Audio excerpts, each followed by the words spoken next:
Bonjour à tous. Ce week-end a eu lieu les 6 heures de Monza. Faisons un point sur ce qui s'est passé tout au long de ce week-end de course.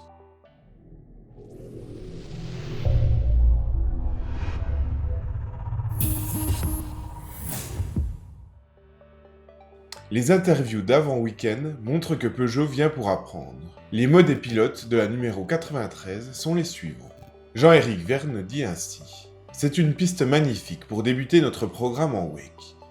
Nous nous présentons avec beaucoup d'humilité, avec l'envie de bien faire par rapport à tout le travail accompli en amont. Il est certain que course après course, notre rythme va augmenter, que notre développement va se poursuivre. Michael Jensen. Notre ambition est d'apprendre le plus possible. Notre niveau par rapport à la concurrence, notre façon d'évoluer en tant qu'équipe de course, notre stratégie en termes de ravitaillement. Tout cela, nous l'ignorons encore. Et Paul Di Resta. Nous devons connaître le fruit de notre travail, savoir où nous nous situons par rapport à la concurrence, avec un état d'esprit très ouvert. L'essentiel est d'appréhender notre niveau de performance, de découvrir notre façon de nous comporter comme une équipe de course. On le voit, les pilotes sont là pour apprendre. Comme on en parlait dans la vidéo de vendredi, le BOP de la 9X8 la mettait à peu près au niveau des Toyota, tout en ayant un seuil de déclenchement des moteurs électriques plus bas. 150 km/h à la place des 190 km/h pour les Toyota. Cela vient du fait que la vitesse à partir de laquelle les moteurs électriques sont déclenchés dépend de la dimension des pneumatiques.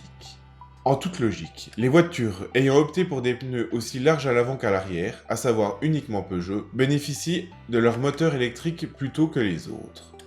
Cela a entraîné moult débats. Il semblerait que le législateur regrette déjà d'avoir autorisé deux montres de pneumatiques différentes. À tel point qu'une LMH homologuée après 2022 devra forcément opter pour des 29 pouces à l'avant, 32 à l'arrière. Donc la même montre que les LMDH et que les Toyota. Mais impossible de demander à Peugeot de changer leurs pneumatiques maintenant, au vu du concept choisi, avec une balance des masses et une aéro proche des 50-50. Mais Peugeot a tout de même le sens de l'humour, et a offert à tous ses adversaires, à l'occasion du débriefing des pilotes, des chocolats ayant la forme d'un aileron arrière. Passons maintenant à la piste. Le vendredi a eu lieu les essais libres 1. Le meilleur temps a été fait par la Glickenhaus grâce à un tour bouclé en 1 minute 37 secondes et 984 centièmes par Romain Dumas. Et même si ce ne sont que des essais libres, la Lionne a fait bonne figure en signant le 3e chrono à 0,818 centièmes, une performance à mettre à l'actif de la numéro 93, au volant de laquelle sont inscrites Paul Di Resta, Michael Jensen et Jean-Éric Vergne. La numéro 94, de Loïc Duval, Gustavo Menez et James Rossister, s'est fait plus discrète, puisqu'elle est seulement 20e du classement général, mais avec beaucoup moins de tours effectués. C'est par une scène pour le moins cocasse que s'est achevée la première séance d'essais libres. Arrêtée sur la piste pour simuler une intervention, semble-t-il d'extraction, la 9X8 93 a rejoint son stand sur un camion. Non, la Lionne n'a pas connu de soucis techniques, mais un commissaire s'est trompé en déclenchant par mégarde les extincteurs. Peugeot a dû avoir du boulot pour tout nettoyer le soir. Au programme du samedi, 2 essais libres, puis les qualifications. Pour les deuxièmes essais libres, les Peugeot ont fait encore une meilleure impression. La 93 est deuxième avec un écart de 0,083 centièmes, et la 94 est quatrième à 0,369 centièmes, devant une Toyota. Pour les essais libres 3, encore mieux, la 93 et la 94 sont respectivement deuxième et troisième, à 207 et 272 centièmes respectivement. Devant, c'est cette fois-ci la Glickenhaus. Mais les Peugeot devancent les Toyota et l'Alpine. Mais les choses ont commencé à se gâter pour les qualifications.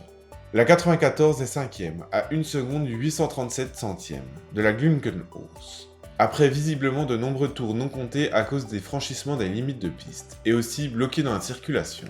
La 93, elle, n'a pas pu faire de tour chrono, à cause d'un souci de logiciel. Elle a dû rentrer au stand pour redémarrer.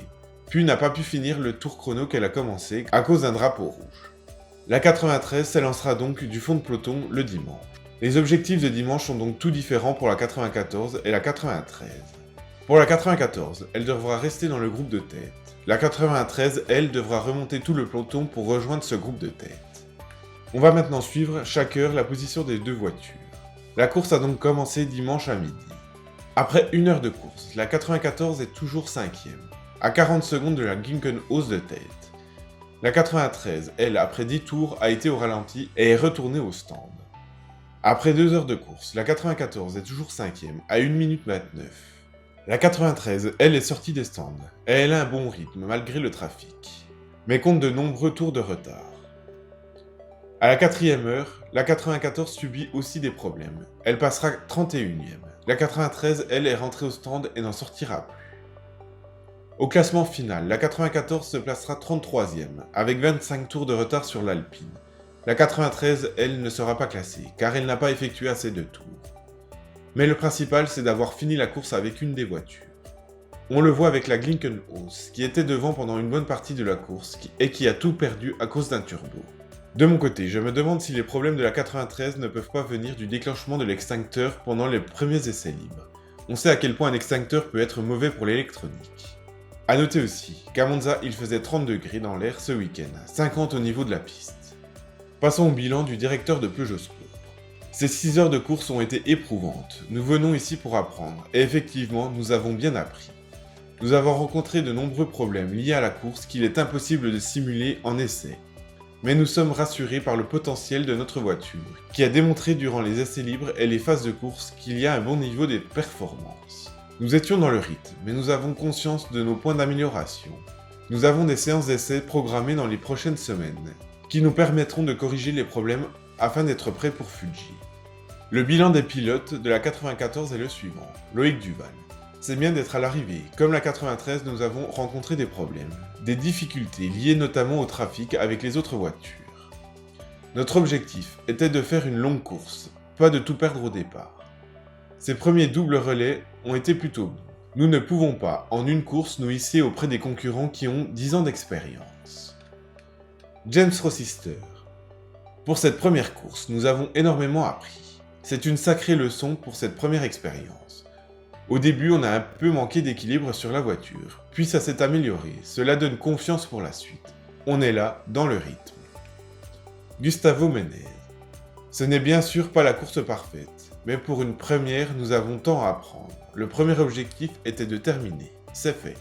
Le deuxième, de montrer que nous étions dans le rythme. Nous étions dans cette fenêtre, maintenant nous allons pouvoir tout analyser pour continuer à progresser. On peut voir que Peugeot est encore en phase d'apprentissage, il y a encore du travail. Mais ils sont aussi dans le coup. Et pour preuve les essais libres, qui donnent des chiffres intéressants avec moins d'une seconde du leader. Maintenant, il faut améliorer tout seul. Les vacances vont être longues chez Peugeot Sport, avec des roulages de prévus. On les retrouvera sur piste à Fuji au Japon le 11 septembre. Rappelons que la première victoire de la 905 a eu lieu au Japon, l'année où Peugeot venait à apprendre. Cela est peut-être un signe. Merci d'avoir regardé la vidéo. N'hésitez pas à venir parler dans les commentaires et débattre de ce week-end de course. Vous pouvez aussi vous abonner pour ne rien rater sur l'univers de Peugeot. Merci et à vendredi pour une prochaine vidéo. A plus!